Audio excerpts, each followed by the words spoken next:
Hello traders, আশা করছি সবাই ভালো আছেন, সুস্থ আছেন। আজকের পর্বে আমরা যে বিষয়টি নিয়ে আলোচনা করব সেটা হচ্ছে অর্ডার জোন। গত পর্বে আমরা যে বিষয়টা নিয়ে আলোচনা করছিলাম মার্কেটের ব্রেকআউট এবং পুলব্যাক, সেখানে আমরা যে বিষয়টা নিয়ে আলোচনা করছিলাম মার্কেট যদি তার কোনো প্রিভিয়াস স্ট্রাকচার সাকসেসফুলি ব্রেক করে, মার্কেট তখন একটা পুলব্যাক দেয় এবং পুলব্যাকটা একটা অর্ডার জোন পর্যন্ত যায় এবং ওখানে ট্যাপ করার পরে মার্কেট পরবর্তী ইম্পালস বা পরবর্তী ব্রেকআউটের জন্য প্রিপারেশন নেয়। তো ওইখানে আমরা অর্ডার জোনটাকে খুব হাইলাইট করছিলাম এবং এটাই বলছিলাম যে আমরা যদি পারফেক্টলি প্রত্যেকটা অর্ডার জোন থেকে এন্ট্রি নিতে পারি, সেক্ষেত্রে আমাদের এন্ট্রিগুলো খুব ভালোভাবে প্রফিট হবে, লসের সম্ভাবনা কমে যাবে এবং আমরা খুব দ্রুতই আমাদের টিপি হিট করাতে পারবো। তো অর্ডার জোনটা আসলে খুব গুরুত্বপূর্ণ, যে কারণে আজকে আমরা মূলত অর্ডার জোন নিয়ে আলোচনা করব। তো যদি সংক্ষেপে আমরা বলি অর্ডার জোন কি, হ্যাঁ, তাহলে এটা বলতে হয় অর্ডার জোন হচ্ছে এমন কিছু এরিয়া যেখানে বায়ার এবং সেলার উভয়ই তাদের ট্রেডগুলো ওপেন কিংবা ক্লোজ করে। অর্থাৎ অর্ডার জোনগুলোতেই মূলত মার্কেটে যারা বায়ার এবং সেলার থাকে, এমনকি যারা ইনস্টিটিউট ট্রেডার তারাও এটার অন্তর্ভুক্ত। তারা তাদের যে ট্রেডগুলা তারা অর্ডার জোন থেকেই ওপেন করে কিংবা অর্ডার জোনে এসে ট্রেডগুলো ক্লোজ করে। ঠিক আছে? তো অর্ডার জোনের সবচেয়ে তিনটা মজার বিষয় বা গুরুত্বপূর্ণ বিষয় সেটা হচ্ছে যে অধিকাংশ সময় প্রায় সেই অর্ডার জোন থেকে রিভার্স করে। দেখা গেছে একটা ট্রেন্ড কন্টিনিউ চলতেছে বুলিশ অথবা বেয়ারিশের দিকে, কোন একটা অর্ডার জোনে এসেই তার ট্রেন্ডটা সে চেঞ্জ করে ফেলছে। এবং এটা অর্ডার জোনেই বেশি হয়।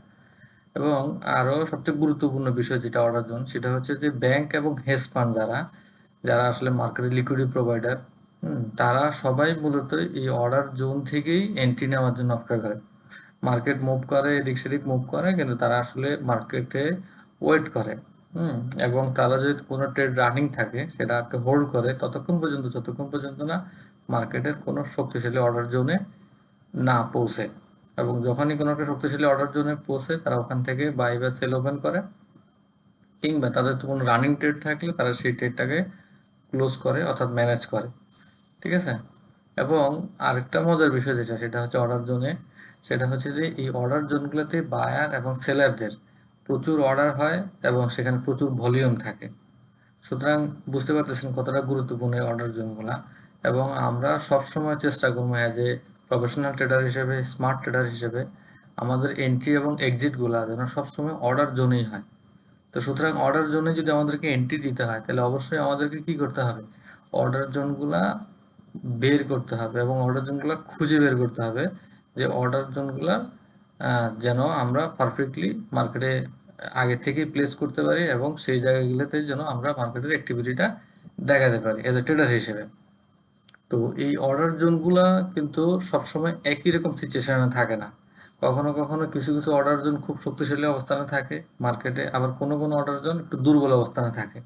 তো এজ এ ট্রেডার হিসেবে প্রফেশনাল ট্রেডারদের যেটা কাজ বা আমরা যেটা করব সেটা হচ্ছে যে আমরা সবসময় খুঁজে বের করার চেষ্টা করব যে মার্কেটের কোন অর্ডার জোনটা শক্তিশালী এবং সেই অর্ডার জোনগুলোতেই মূলত আমরা এন্ট্রি প্লেসমেন্ট করার চেষ্টা করব।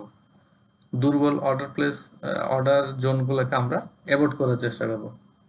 তো এখন আমরা কিভাবে বুঝবো যে মার্কেটের কোন অর্ডার জোনটা শক্তিশালী কিংবা দুর্বল?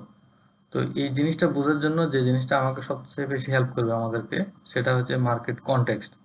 আমরা এতদিন যে বিষয়গুলো নিয়ে আলোচনা করছি, হ্যাঁ, এগুলোই হচ্ছে মার্কেট কনটেক্সট। সুতরাং মার্কেট কনটেক্সটটা যে যত ভালোভাবে বুঝতে পারবে এবং যে ট্রেডার মার্কেট কনটেক্সট এর উপরে যত বেশি এক্সপিরিয়েন্স হবে, যত বেশি এক্সপার্ট হবে এবং এই মার্কেট কনটেক্সটের উপরে যত বেশি ব্যাক টেস্টিং থাকবে, উনি তত ভালোভাবে মার্কেটের অর্ডার জোনগুলা বুঝতে পারবেন এবং কোন অর্ডার জোনটা শক্তিশালী কিংবা কোন অর্ডার জোনটা দুর্বল, এটা উনি তত ভালোভাবে আইডেন্টিফাই করতে পারবেন। আচ্ছা, তাহলে প্রশ্ন আসতে পারে যে মার্কেট স্ট্রাকচার বা কন্টেক্ট বোঝার জন্য আমাদের যে টুলগুলা প্রয়োজন সেই টুলগুলা আবার একটু আমরা রিভিশন দিই।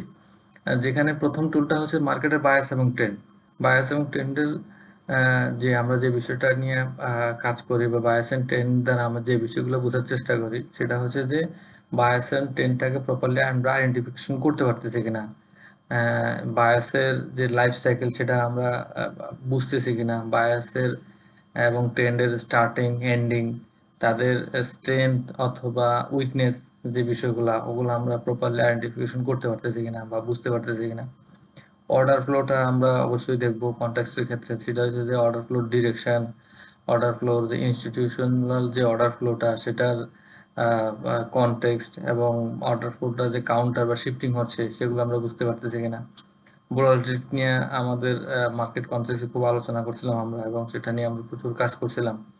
হ্যাঁ, ভোলাটিলিটিতে আমরা কি কি মেজার করি, সেটা হচ্ছে যে ভোলাটিলিটির ধরন, মানে তারপরে ভোলাটিলিটির যে কিভাবে ফরমেশন হচ্ছে, ভোলাটিলিটির যে রেঞ্জ, এবং যে এরিয়াগুলা বা প্যাটার্নগুলা কি কি হচ্ছে, কোন কোন প্যাটার্ন হচ্ছে, ভোলাটিলিটি এবং ব্রেকআউটের যে স্ট্রেংথ। হ্যাঁ, মানে জিনিসটা হচ্ছে কি, যে একটা ভোলাটিলিটি যখন ফর্ম হয় তখন মার্কেট ওই ভোলাটিলিটিটাকে একসময় ব্রেক করে। তো এখন যখন মার্কেট ব্রেক করে সেটা কতটা স্ট্রংলি বা দুর্বলভাবে ব্রেক করতেছে, আমরা সেই জিনিসটা বোঝার চেষ্টা করি। এবং আমরা চেষ্টা করি যে ভোলাটিলিটিটা আমাদের কোন ডিরেকশনে ব্রেকআউট করতেছে। ঠিক আছে, কারণ ভোলাটিলিটি কখনো বিয়ারিশ ডিরেকশনে হয়, কখনো বুলিশ ডিরেকশনে হয়। এই যে বিয়ারিশ এবং বুলিশ যে ডিরেকশন হচ্ছে, এবং কোন ওই ডিরেকশন অনুযায়ী কোন দিকে ব্রেকআউট করার প্রবাবিলিটি বেশি থাকে, আমরা সেটা নিয়ে কাজ করছিলাম। আমাদের আরেকটা টুল যেটা মার্কেট স্টার এবং অথবা কনটেক্সট বোঝার জন্য, সেটা হচ্ছে অর্ডার স্ট্রাকচার। অর্ডার স্ট্রাকচারে আমরা যে বিষয়গুলো বোঝার চেষ্টা করছি সেটা হচ্ছে যে মার্কেট যে কন্ট্রোল কাদের হাতে থাকে, এবং কখন কার হাতে কন্ট্রোলটা চলে যায়, কিভাবে চলে যায়। ট্রেন্ডের যে স্ট্রেংথ, হ্যাঁ, কখন কোন দিকে ট্রেন্ডের স্ট্রেংথটা থাকে এবং মার্কেট কতটা শক্তিশালী অবস্থায় থাকে। অর্ডার স্ট্রাকচার দিয়ে মার্কেটের ভোলাটিলিটি কিভাবে আইডেন্টিফাই করতে হয়। তারপরে অর্ডার এবং ভলিউমের প্রেসারটা আসলে কিভাবে বুঝতে পারি আমরা অর্ডার স্ট্রাকচারের মাধ্যমে, এবং কিভাবে অর্ডার স্ট্রাকচারের মাধ্যমে যে ডিরেকশন চেঞ্জটা হয়, মার্কেটের যে যে মুভগুলো হয় বা অর্ডারগুলো হয়, অর্ডার ফ্লোগুলো কখন কোন দিকে চেঞ্জ হচ্ছে, বা চেঞ্জ হওয়ার যে কোনো সিগনিফিকেন্ট আছে কিনা, যে আমরা কখন বুঝতে পারবো না আমাদের অর্ডার ফ্লোটা এখন যে সিচুয়েশনে আছে সেটা খুব দ্রুতই তার ট্রেন্ডটা চেঞ্জ করবে। এই জিনিসগুলো আমরা অর্ডার স্ট্রাকচারের মাধ্যমে বুঝতে পারি। এবং আরেকটা সিগনিফিকেন্ট টুল হচ্ছে যেটা মার্কেট কনটেক্সট বোঝার জন্য, সেটা হচ্ছে ক্যান্ডেলস্টিক প্যাটার্ন। যে ক্যান্ডেলস্টিক প্যাটার্নে আমরা প্রত্যেকটা ক্যান্ডেলের যে বডি এবং শ্যাডো থাকে সেটা সেন্টিমেন্ট আমরা বুঝতেছি কিনা। মার্কেট যে ক্যান্ডেলস্টিক যে প্যাটার্নগুলোর মধ্যে রিভার্সাল কোন কোন প্যাটার্ন আছে, কাউন্টার কোন কোন প্যাটার্ন আছে, তারপরে কিছু প্যাটার্ন আছে ইন্ডিকেশন প্যাটার্ন, যেগুলো আসলে বাই এবং সেলারদের কোনো কন্ট্রিবিউশন মিন করে না। এবং কিছু প্যাটার্ন আছে যেটা কন্টিনিউশন শো করে, যে মার্কেট কিছু প্যাটার্ন হচ্ছে, ওই প্যাটার্নগুলো আসলে মার্কেটের ট্রেন্ডটাকে বা মার্কেটের ডিরেকশনটাকে কন্টিনিউশন শো করতেছে, আমরা ওই জিনিসগুলো বুঝতে পারি। এবং সর্বশেষ যে বিষয়টা নিয়ে আমরা আলোচনা করছিলাম, যেটা গত সেশনে আলোচনা হয়েছিল, সেটা হচ্ছে ব্রেকআউট এবং পুলব্যাক। তো এটার মাধ্যমে আমরা জিনিসটা বুঝতে চেষ্টা করি, সেটা হচ্ছে যে মার্কেট যে ব্রেক করছে একটা স্ট্রাকচার, সেটা কতটা শক্তিশালীভাবে ব্রেক করছে। যদি শক্তিশালীভাবে ব্রেক হয় তাহলে সে স্ট্রাকচারটা থেকে আমাদের এন্ট্রিটা বা অর্ডার জোনটা খুব স্ট্রংলি আসে। আর যদি কোনো একটা স্ট্রাকচার উইকলি ব্রেক করে বা একটু দুর্বলভাবে ব্রেক হয়, সাধারণত ওই সব অর্ডারগুলা বা অর্ডার জোনগুলো থেকে খুব ভালো এন্ট্রি পাওয়া যায় না। তো এই টোটাল বিষয়গুলোই হচ্ছে মার্কেট কনটেক্সটের অন্তর্ভুক্ত। তো এই কনটেক্সটটা আমরা এর আগে আলোচনা করছি, এবং আপনারা খুব ভালোভাবে প্র্যাকটিস করছেন।